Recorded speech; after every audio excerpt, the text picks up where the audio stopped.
The family of a local teenager says she never would have left home without calling. Just praying for the best. I want my daughter home, man. And if she can't come home, I just want to know where she's at. These posters around the towns of Livermore and Jay beg anyone with information to come forward.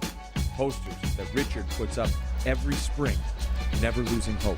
Tell me what happened to my daughter. Just look me in the eyes so I can see her. An arrest in a nearly 4-decade-old cold case. Thanks to cutting-edge DNA technology, the arrest happening exactly 39 years to the day when Parabon Nanolabs used that sample to create 3D models of the suspected killer's face. It's heartbreaking. We miss her, and we're going to find her. We're going to keep looking till we do. It's like a never-ending nightmare. It doesn't end. It keeps returning and coming back. What if I told you that on July 10th, 2015, a 3-year-old boy goes missing while on a camping trip with his parents? What if I said that despite the parents saying the boy had been seen by multiple people in town, when questioned, none of the witnesses remember seeing him? What if the parents both took multiple lie detector tests, mom fails 4 times, and the dad fails 5 times? 5 years later, and no one has seen DeOrr Kunz Jr., but some have never stopped searching. Welcome back to Located and Lost, Season 1, Episode 10, The Mysterious Disappearance of DeOrr Kunz Jr. Tonight we are joined by Kali Ann Pearson.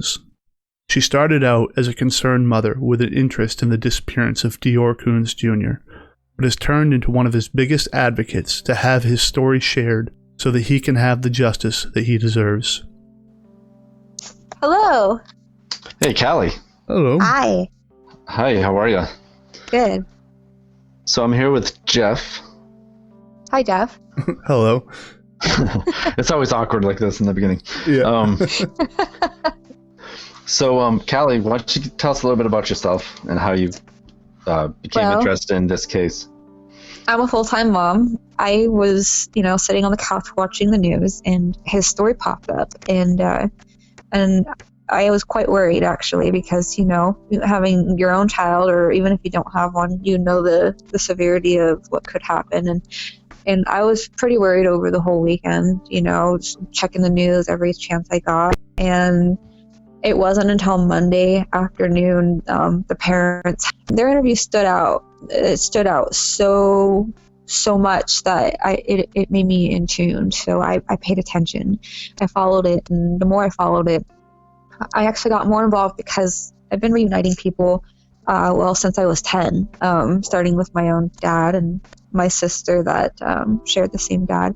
And so I had some research skills doing this for over 20 years, and I thought maybe I can poke my head in there, and so I was just kind of digging around, and the more I dug around, the more I saw, on top of what everybody else was seeing, and their discrepancies, polygraphs failed, and well, I came across, my specific thing that I came across was a relative of Jess's, and the mother of DeOrr, and she was posting a crying selfie Wednesday, 8 o'clock, about 2:25 in the afternoon. This day sticks out to me because so much has been mentioned about that day as far as all these activities and stuff. I found discrepancies in those as well because I had actually contacted Trina, the grandmother. I was curious about it. I had some questions. One thing I did ask her is, hey, were you there during the fixing up the camping, situation over on Wednesday at 3 o'clock? And she said, well, no, I wasn't there. I was actually working till 5:30, 5:45. Well, the Jess mom, she makes it really important to have this 3 o'clock situation happen. She's put it in her statement that her mom, her stepdad, and her grandfather were actually there, and that she was helping them. So I see these things and they're pop-outs, so when I seen the cousin, Jessica's cousin, I won't name her, she's public out there, she's posing a crying selfie. It really stood out. So I decided to, reach out to the dad. So I did that. I sent him, what's that? Vernal. And what's What's his name? What's the father's name? His middle name is DeOrr as well, so we all call him Vernal. So I contacted him. I reached out via Facebook message, and I said, hey, I heard your son's missing. I'm sorry, I believed he was a suspect at the time, but I was like, hey, I think, the cousin might have something to do with it, and I was just trying to break conversation, and he flew back at me, and he was, he was like, who the hell do you think you are? And I was like, I'm so sorry, I was just, I feel like I want to help, and I saw this and it stuck out, and well, that was the end of the conversation, really. I said I was sorry. He said no big deal. He's tired of everybody, looking at him like that. And so 3 hours later, I think that was about like 7 in the evening. 3 hours later, about 10, I'm in bed, on my phone, just playing around on Facebook and stuff. I'm married. My husband's sleeping next to me. And I get this message from Vernal, and he says, your husband's a lucky guy. Oh my goodness. I was like, I see where this is going. You picked the right person to do this to. So I was just like, he cheats. He doesn't. But I went with it, I'm not the one who really came back at like that. So I said, we kind of just had a brief conversation of nothing big deal, So the next day he reached out to me and he's like, hey, would you like a picture? Sure. Oh boy. All right. Yeah, it's exactly. Oh boy is right. He sent me a picture of, his downstairs area with no clothes on. What? And I was so shocked. Can I just stop you there? Yes. I just have a quick question. So how long was this after DeOrr went missing? Okay, so this is August in 2017. So I kind of just followed it nonchalantly by myself on the outside, seeing if there was anything I can do. A little over 2 years later. Yeah. Just about 2 years. And sorry, continue. And so he's not even 24 hours, about 24 hours later almost, he's sending me a half nude picture of himself. I mean, I was in the middle of the intersection looking at my phone. So I seriously, it's a good thing that I didn't wreck. And so I was really shocked to see something that, a suspect of some sort, whether he really is or isn't, in my belief he is. And for him to send that to somebody he's never even met was just jaw-dropping, to be honest with you. So I just rolled with it. And what really got me involved more was the next conversation. The first conversation was just text messages, and I actually set up a phone conversation. And so when I got him on the phone, he talks. He talks a lot. If you've seen him on TV, that's how he talks. And he rambles. And so he didn't waste no time. The very first sentence he said was, swear, it was like, so the day of is how he starts it, and he's talking about how he's in his driveway. He's working on his Corvette. The truck's parked next to the Corvette in the driveway, the black truck that he's talking. Are you familiar with the Klein story that he told him about the lug nut tailpipe story at all? Not everyone would be familiar with it, so if you can tell us that. Well, he told Klein, the PI, he said that there was a lug nut story. He just went on and on about the story, not in his written statement, but in a later interview, and talking about how the baby was at camp and walking around the truck, and he usually does that, but he noticed the lug nut missing. It was so descriptive as far as he made it sound like it was the very first time he's noticed a slug nut missing. And so that story, I already knew about it. Well, when he gets on the phone with me and he's talking about the slug nut story, and it's happening in his driveway. So he places his car next to it. He's working on his vehicle. And the baby came over and tried to help Dad with the vehicle, but he had a screwdriver in his hand, and he accidentally scratched the car, and it didn't make Dad too happy because now he's gonna have to fix it. And so eventually baby was walking around the truck and he's counting lug nuts, and he literally described the story the exact same way as he did with the PI Klein. I mean, it was literally the same tonnage. It was the only difference was it was at home, parked next to his Corvette. It got so serious in the conversation that I had to stop him and ask him if he had his Corvette at the campsite. And at that moment, he realized that I knew both stories. And so he changed it really quickly and, was rephrasing it to be different. And it just wasn't going to fly with me. I'm very familiar with people who lie and how things do seep out. So I took note of this. I actually wrote it down. And I sent this information to Klein himself in August of 2017. And there's just no way that he's going to go off on this car subject that, he repainted it. He wishes he didn't anymore because it would have been a memorable thing to look at. There's a lot of this car attached to this lug nut story that was supposedly happened at camp. So I turned all that in, and I actually just reached out to Klein in May, and I said, I don't feel like that anybody actually saw what I sent you. Do you mind if I send this, and how do I send this somewhere? And he said, write up a sworn statement and send it into the Bonneville Police Department, which I did. And I spoke to the detective there, which I've spoke to before. And he says that he's going to have to turn everything into Sheriff Penner from the Lemhi County. He's now the in-charge lead detective, I guess, over there. I'm not really comfortable with just leaving it with just that. I feel like that would be the end of it. So I actually have plans to send my statement elsewhere.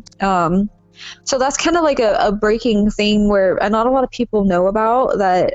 There's actually 2 places that Vernal has actually slipped in the lug nut story. And I think that's really big. But, other than that, besides the whole lug nut story, these parents have had such discrepancies that it paints a bigger picture than what they say. And right. I'm here. My goal is to see justice, and I've turned in what I've got, and I stick around because I feel that I've been here long enough to see everything go down, and I would like to see that justice. I created a page for him, a website of his very own. I realized that people were coming in and wondering, hey, do you remember that one's part of that story, or has there been any updates, or I'm new to this, tell me about it.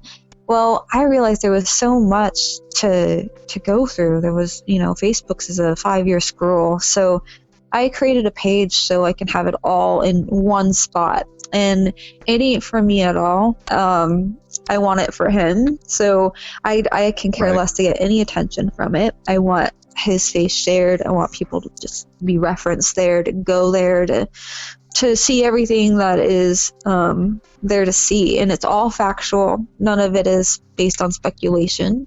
Right. I think that would be very fair. It's an awesome website too. It's called justiceforbabyDeOrr.com. Mm-hmm. It's very well done. Very impressive. Yeah, I would also like to add the Facebook. We call it the Voices, but it's actually called DeOrr Kunz Jr. Voices. They have over 11,000 followers. They are the biggest Facebook page for him, and it's a discussion site. The website is not. It's drama-free. Right. So if you have any questions, feel free to reach out to either of those 2 places, and we've all been there for the whole time. So. Yeah, that's awesome. I'm gonna try to look that up as soon as we get off the phone here. Yeah. Hey, so could you go back and tell us the story about DeOrr and what happened? Yeah. Well, it was. I'm going to start with Wednesday, and I'm just going to go off of what has been said out there, not based on my speculation. No, this is Wednesday, July 9th. Yeah, July 9th. Yes, they went. Wednesday, July 8th. Sorry, July 8th, and that is a day that they decided to pack up the camper and to get it ready, and so Jessica went over to the mom, Trina's, to help pack up the camper, and discussed with Grandpa kind of things they're going to need and stuff like that. And then Thursday, Grandpa comes over in the morning, and he's kind of like, hey, don't forget about the camping trip. And so that's what they did. And they went and got a few groceries, and Vernal happened to be working that day. And so he claims that he had gotten a call just that afternoon that it was time to go camping, and he really didn't want to go camping. He's not a camping person. And so he was really trying to get out of it, but he couldn't get out of it.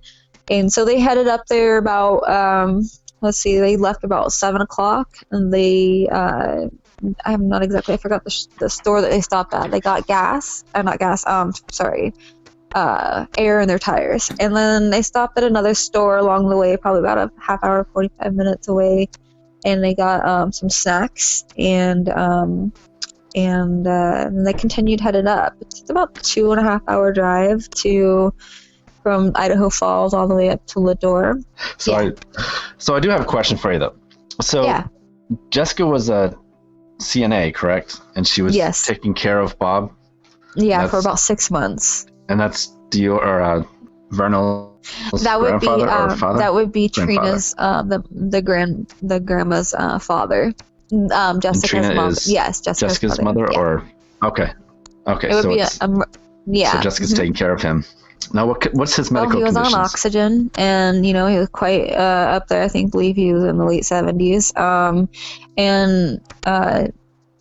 really shouldn't have been taking care of any little child. But yeah, he went up there with his friend. I guess he's gone up there, gone camping and fishing with his friend before. But Grandma Trina didn't feel very comfortable leaving her dad up there, alone with just a friend.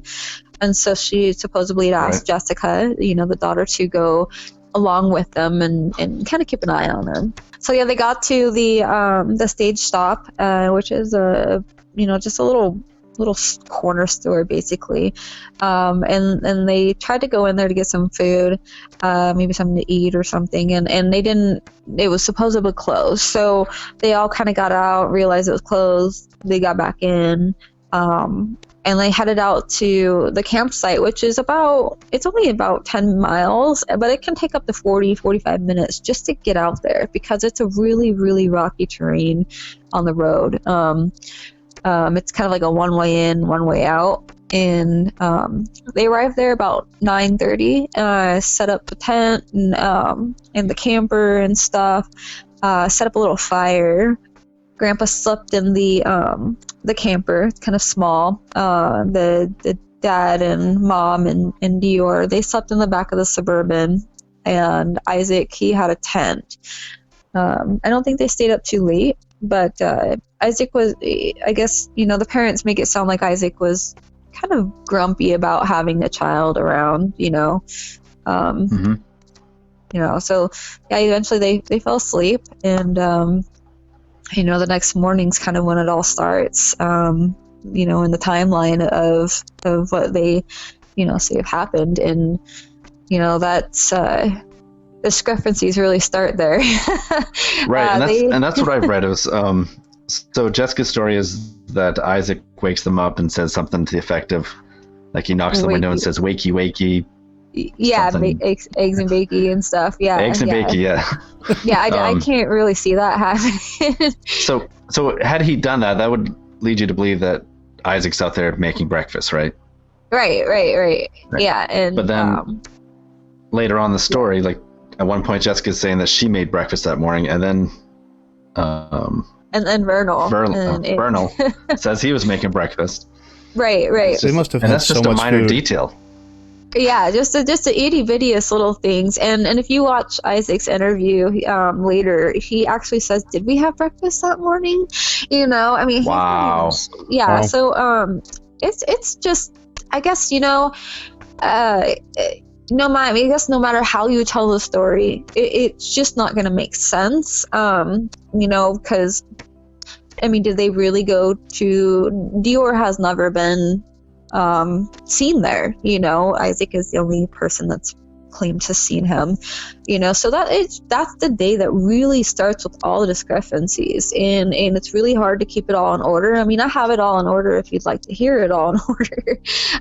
Yeah, you don't have to give us like each minor detail, but go ahead and tell the story. So they got up, they supposedly had some sort of breakfast. Somebody cooked it, right? Yeah, somebody cooked it. Then what happened from there?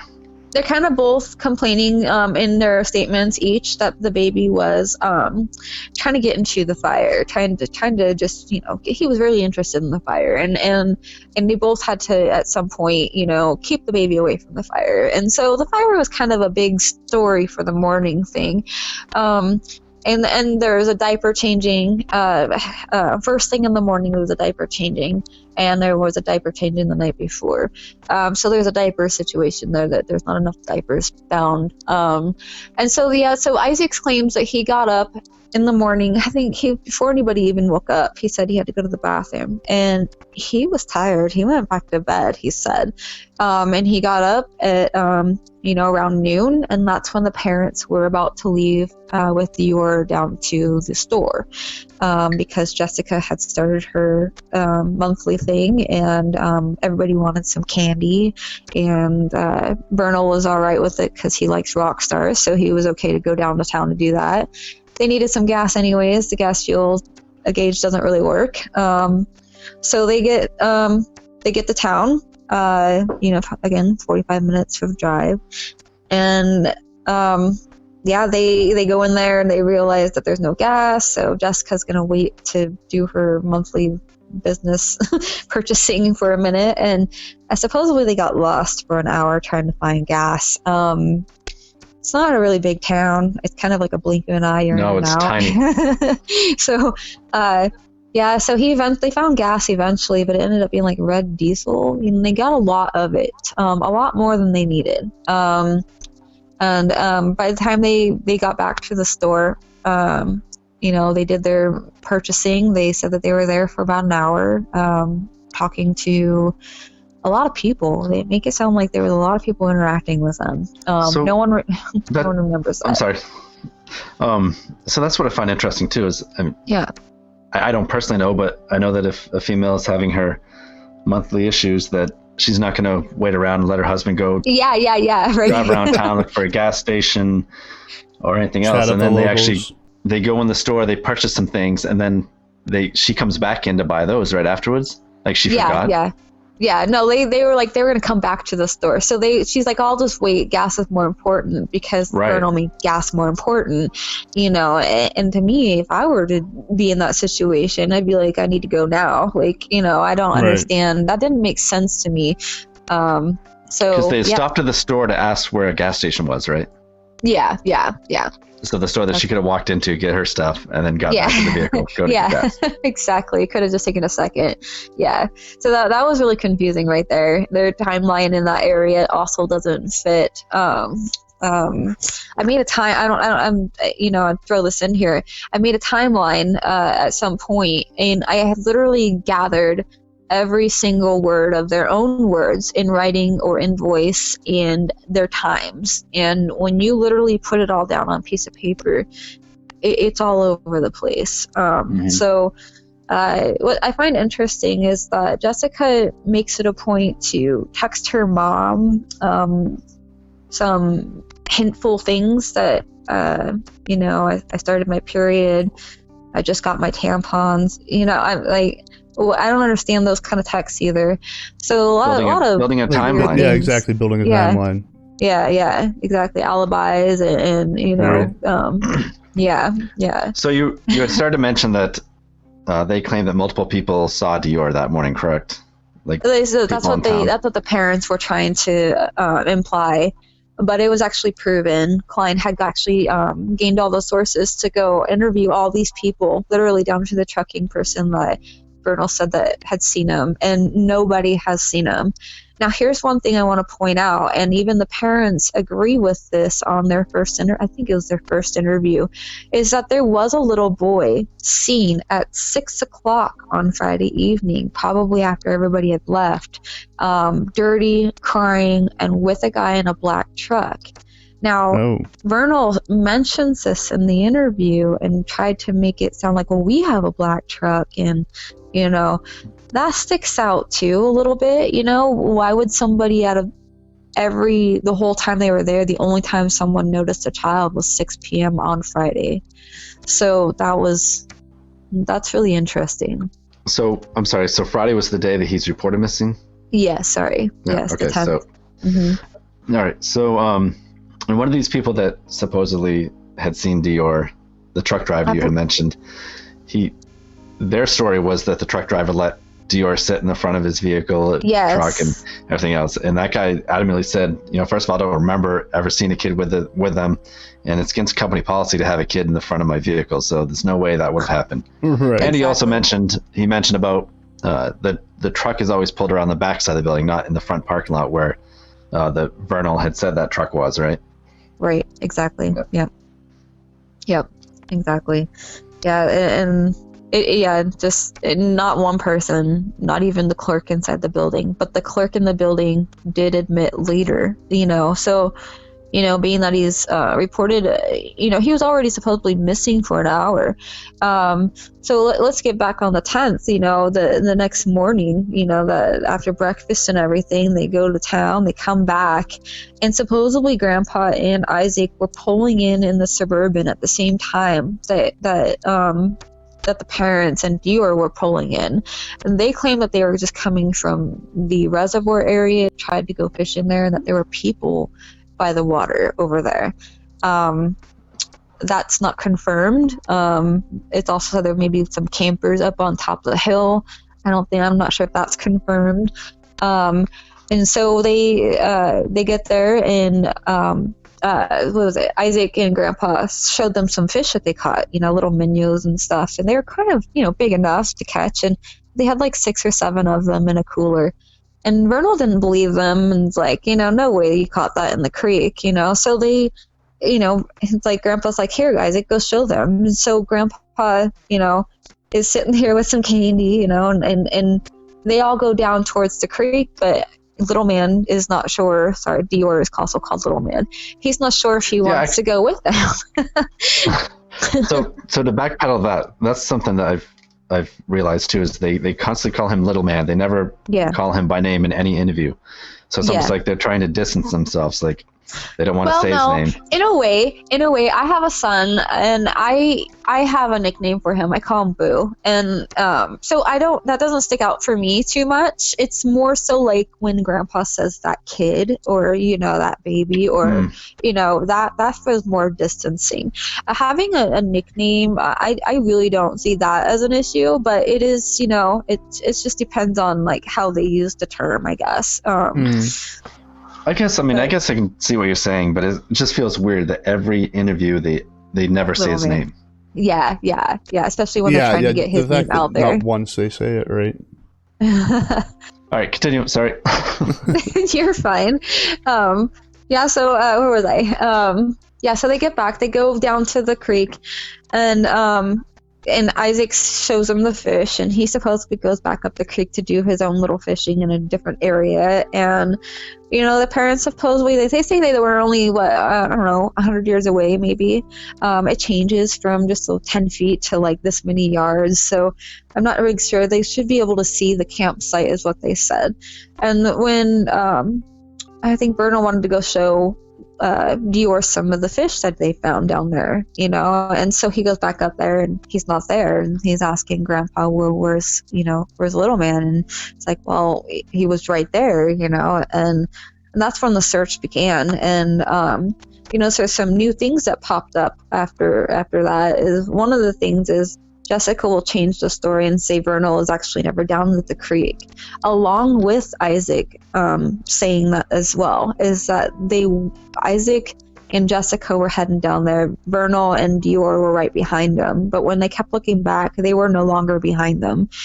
And Jessica will say that he had spent about 20 minutes at the truck instead of camping. So that was kind of interesting to me to throw out there in that little discrepancy. And right. It's different from her original story. Yeah. And, I mean, they contradict each other's statement. They can't even tell the same statement twice. They can't tell the same statement twice. So there's times to go back to Bob's medical history or medical issues. Now you're taking a guy that's on oxygen up to the mountains, I'm not a doctor, but I think that's even worse for him. Right. And then you expect him, right? You expect him to keep track of your kid. Right. He's never going to be able to run and catch the kid if he does run off. Yeah. Right. It blows my mind. Yeah. That doesn't make sense. No matter how far you are. I mean, there's water nearby. You're in an area that you're not familiar with. That just doesn't make sense. And part of that discrepancy also is that in one of Isaac's interviews is he was surprised to hear Grandpa was on oxygen. So that sticks out to me, and you can find all that in the page in the timeline area. And so I find that really confusing. I was like, why didn't you know he was on oxygen? Yeah, how does that even happen? Yeah, so was he or was he not? Seems pretty obvious. Yeah. Wow. Yeah, so they eventually they realize that he's missing. And Vernal later says, and it didn't come out until later, that he actually ran down the road twice in his truck. The first time was to just go see. The second time was to go down and make a 911 call. That stands out to me as well. And so, they call 911, they come out, and well, he's not found, and that's... So, who calls 911? Supposedly Grandpa called first, but hung up, and then Jessica called, and while Jessica was on the phone, Vernal called. So Vernal was supposed to be about 1.5 miles away and down the road, and yet he's heard in the background. You can hear him in the background talking. Yes. What? Yes. And the operator even notates that. She says, yes. Oh, is somebody else calling in also? So yes. There's no way he was a mile and a half down the road. No, and then here's another discrepancy that pops out inside of Jessica's statement, is that while she was on 911 call, she was telling the 911 caller that she was emptying her wet pockets into the truck. How do you do that? The truck's supposedly 1.5 miles away. Right. Yeah. So and wet pockets. So. She has a signal at the campsite, but Vernal doesn't. And I assume they're on the same plan, but maybe not. Well, yeah, exactly. And another interesting clue, as far as when you say signal, Jessica's phone was actually pinged on the mountain Wednesday night, according to Klein. Not sure if he'll repeat that. I've tried to get him to repeat it, but it was during a Q&A, and he had actually answered that. So, it is interesting. It kind of moves the timeline back a little bit, and Klein already moves it back at least to Thursday, not Friday. So, it's really, it's to the point to where no matter who tells you the story, you've got to be able to take all the facts and make up your own judgment on it, at this point, because until the parents speak about what they really know, assuming that they are suspects as law enforcement has named them, it would be nice to give proper burial to my belief. I don't believe he's alive, so just to put this to rest. So how do you feel about polygraph tests? Oh man, they failed. How do you fail? So collectively they failed 9 times, correct? Yeah, exactly. Wow. And Grandpa failed too, and Isaac failed too. However, theirs is more dismissed because of health issues and medical problems. Yeah, so Jessica failed 4 times, he failed 5 times. And those are the only times they were given that polygraph, correct? Yeah. It's not like they passed one. In fact, not at all. The examiners even said it's the worst they've ever seen someone do on a polygraph test. Right. Why were they given so many tests? Hey, that's a good question. And Trina, the grandmother, had also taken one. And no one actually knows the results of that one. I believe actually the very first one she took, she was supposed to take another one. We don't know if she did that one, but the first one, it was inconclusive. So, it just shows that it's possible. I don't want to call other people more than the parents of interest, but it does kind of make you wonder about kind of who's all in this little circle of helping this cover up, you know? Yeah, I don't understand either, Jeff. Like, why do you take 4 or 5 polygraphs if you're going to fail every time? Do you think you're going to wake up one morning and be able to pass it? Did they tell them, like, the results and like, oh no, give me another one. Like, I can pass this one. You know, I don't, what leads to getting more polygraph tests? Yeah. And maybe more evidence came out or something, right? And I want to say that maybe police did one and then FBI did one and maybe they just did a follow-up one. You know, that's just that's a good question. Why would you do so many? Well, especially considering like they're inadmissible in court. Right. So I'm just as confused by that as I am the rest of their story. Yeah, and then let's talk about the PIs. You know, why won't they work with the PIs?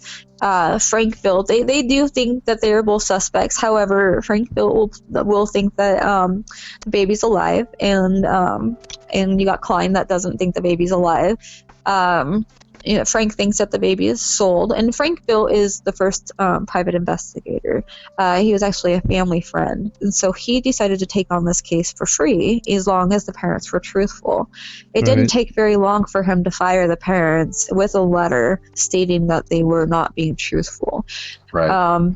And so, you know, you got the public all raising money, and we got another PI, and that's Klein. And, you know, I think he did an amazing job for what he was given. And, you know, I think the closer he got, that's what happened. They didn't want to work with him anymore. You know, he got too close, and, you know, it's sad. It shows a lot of character. So I understand that they, were they kicked out of their apartment, or they just decided to move out of their apartment? I believe they were kicked out of their apartment, lack of rent. And so law enforcement asked the landlord if they could go in and take a look around, right? What did they find? Yes, absolutely. What they did find was kind of weird. They did find a camel jacket that kind of matched the one that he was disappeared in, but it actually came out to being not the same jacket. So it is not the correct jacket. I don't believe that cadavers. What's that? Is that what Vernal and Jess say, or is that? No. That's what Klein says. Klein has determined on his own that the jacket is not the same jacket. There are multiple of those kind of jackets within that family because there was an older son, and DeOrr also had one when he was a baby. So it's kind of like something that they're just into, you know, having camouflage jackets. So it didn't turn out to be the same, which is good. But what was interesting was the match cards that they supposedly said was in his pocket were actually in a Ziploc bag stuffed down deep into the couch. What? So that's interesting. So, yeah, you know, little things like that. There was a cadaver dog brought out there. I don't believe any cadaver scent was picked up there. That is something that I am unaware of. But to my knowledge, I don't think anything cadaver scent was anything picked up. Did they had dogs run up there on the mountain, right? Yes, they've had a couple dogs out there, and they did pick up a few scents. They picked up a scent over by the cattle guard, which is about 1.5 miles away where Vernal was about. Klein will think that that's a holding spot. It's very possible. And then there was a total of 5 spots altogether. One was somewhere around a mile post 15, so I'm assuming it's more on a main road. And the rest were actually kind of near the campsite. So, you know, was he really up there? Was he not? You know, did anything happen at home, and did they have things with them that they brought to that campsite that they didn't really think was going to leave scents if they touched it? And you know what I mean? Right. You know, and another thing is weird. They were looking at the reservoir in the day of the search, on the 10th. There was a couple of things that had surrounded that day. Someone had come in and spread ashes into the reservoir during the search. I believe they got a hold of that person, and I believe they were from Oregon, and I'm not sure exactly why they did that. that wasn't a smart move during a search like that. Right. Saturday is that something was that the another dogs would search. actually pick up on? Yeah, they picked up on the reservoir. Yes, they did. Okay. They picked up on the reservoir, and then they kept going back to the truck and the reservoir, back and forth. And Well, actually, Jessica says at one point that all of a sudden their dog was there, correct? Yeah.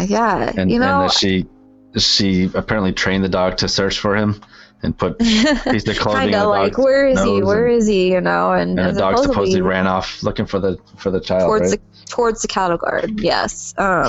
So the cattle guard's mentioned a lot. It would be a really good holding spot, to be honest with you. If you were thinking you were looking in a camping site, you're not going to go towards the cattle guard 1.5 miles. That's towards the entrance. You know, you might search the.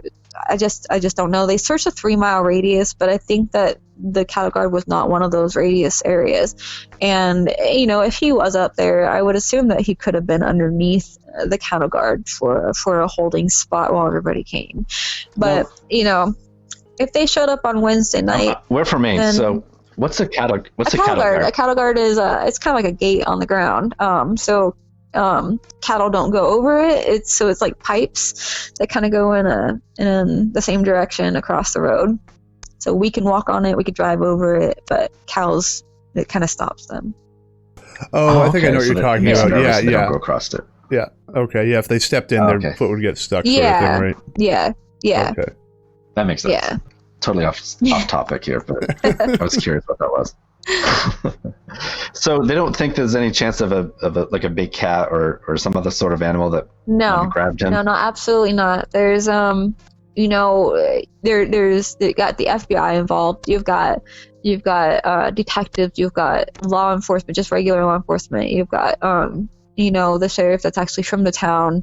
You know, you just got so many people who have literally put all their time in here, and there's just no one can verify that DeOrr was up there. There is no actual scent of him. You know, the cadaver dogs could have picked up an Indian thing. You know, there was this is an Indian territory, and there have been bones found, and I believe not in that area, but near around it, because that's where the Shoshone Indians had resided at one time. You know, so yeah, nothing, absolutely nothing. They are literally considered suspects. However, Penner, the sheriff of Lemhi, they've knocked it down from suspects to person of interest. That's kind of confused a lot of people, but maybe he's just being fair. I'm not sure. So what is your gut instincts? What do you think happened? What's that? So what are your gut instincts? What do you think happened to DeOrr? My gut instincts. Okay. Well, opinion. My opinion is I believe an accident happened at home, and I believe it happened on Wednesday. I believe it happened around 2:00 based on the cousin's post that she's posting a selfie that she's a crying selfie, a real big crying selfie, and because it's so close to this case that you know. This is my opinion. So yeah, 2:00 Wednesday, I feel that happened, and the 3:00 next comes, and that's when Jessica's gonna go over there and clean, and she says her mom and her grandfather and her stepdad were there, but yet the grandma says she was not even there. So that throws another little thing at me. I believe this happened at home where her aunt and her cousin lived upstairs, and they lived in the bottom basement. Another, you know, so I believe that the alibi was planned on Wednesday. Then after this whole entire camping, I'm setting up the camper, I'm filling it up and stuff like that. She ends up going to Aunt Lynn's, which is above her house, like I said, where her cousin lives as well, and to have dinner. But what I don't understand is that she actually, when I had actually talked to the Aunt Lynn and I said, I think she might have something to do with it, she didn't get happy about that. And what she did slip is that Vernal came home from work Wednesday night and picked up Jessica and the baby. Well, where did they go? They live downstairs. There's no reason to pick them up. There's no alibi for where they slept that night, what they did that night. Where did they go? And then so I believe that they went out there, they did their thing, and they came back, and Jessica continued the planning of the camping trip. And I think Vernal continued his work day, and everybody met up and this is what happened. Yeah. And that's why their stories don't stick. Is because, I mean, you know, that's my opinion. I mean, I feel like it broke down all the way down to 2 p.m. on Wednesday. So, Wow. Either way, I think the parents did it. I think it was an accident. I don't believe it was on purpose at all. They just don't seem like that kind of people. And, you know, and I feel bad for them in a way. It's weird to say that after 5 years of caring about this baby so much. But, you know, I had to take myself out of the situation and just be a person. And that was just, what a situation to be in. You know what I mean? And so once they started a lie, I just don't think that they can go back. And here we are 5 years later, you know. Well, and the thing about that does kind of make sense a little bit about that is with their stories not lining up like at all. Like, if it's one thing if you try to bend the truth a little bit, but if you're trying to make up an entire day's events that never happened, then I could definitely see where there'd be a lot of discrepancies. Yeah, exactly. Yeah, there's too many. I've created a list of discrepancies. It looks like I kind of double did it, so I got to redo it. But it's also on the page under timelines, and you know, I got links and I've got a timeline of words. So there's two different things, and they can help out a lot as far as you know, putting the story together. There's discrepancies. You know, go back and watch every discrepancy that you can find. Because I run that page of Justice for Baby DeOrr, I actually plan to make little clips and videos of their discrepancies, because I feel like when he gets covered on, you know, like HLN and ID, which is so awesome that anybody and everybody can cover his case. He's just such a special child to so many these days. And I want to put some clips together that actually show the discrepancies only, not the whole story, just their discrepancies. And I think that those need to stand out more for other people to make better decisions on what they feel. But no matter how many people feel the way they feel, it's not going to solve the case. So I just hope enough pressure eventually breaks something. His face gets, you know, put more out there, more people can be educated on what it is. You know, that's why the case is also all based on facts rather than speculation, because I have come across in my time where people are parent supporters, and there's nothing wrong with that, because if they care about them, then they care about them, you know. So it's for everybody. I think that video, I think that video idea is a great idea, and we certainly will share it on our page as well. Yeah, that'd be awesome. Yeah, I think it would be kind of good highlights for it. All right. Jeff, do you have any other questions for Kali? No. I think that covered about everything I could expect. Well, I really appreciate you guys even taking the time to, you know, discuss him. And a lot of people are, you know, they are aware that you're gonna, you know, be talking about him, and we're really excited to, you know, just get a story out, you know, even if it kind of floats all over the place and not in order. You know, people will, you know, there's so many people who do know his story, and if just they can share just one person of their friend, and then that friend shares one person, you know, it just gets his face out there, and it doesn't feel so cold, you know. That would be more important to anybody. I think you did a fantastic job, and it's obvious that you're well versed in this, and you've taken a lot of time, and I'm sure that DeOrr at least appreciates that. Yeah, that's my goal. And if you know the case well, I think you should stick around. That's what I think.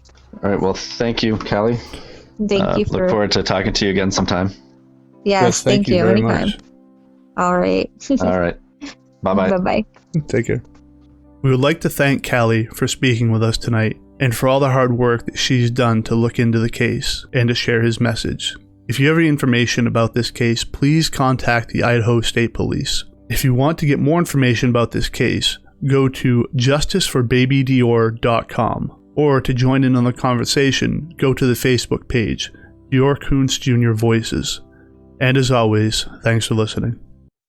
5-year-old Taylor Williams led investigators to Alabama this week. So we have some breaking news from Florida. An arrest has been made in Tonight, connection. after years of agony, a glimmer of hope for the family. Investigators spent hours searching through this house off Pennsylvania Avenue. What could be a major development in the search for missing Alabama teenager. Tonight, a stunning twist in the search for Taylor. Somebody out there knows something. They want to lay him to rest their way, not by somebody else's way.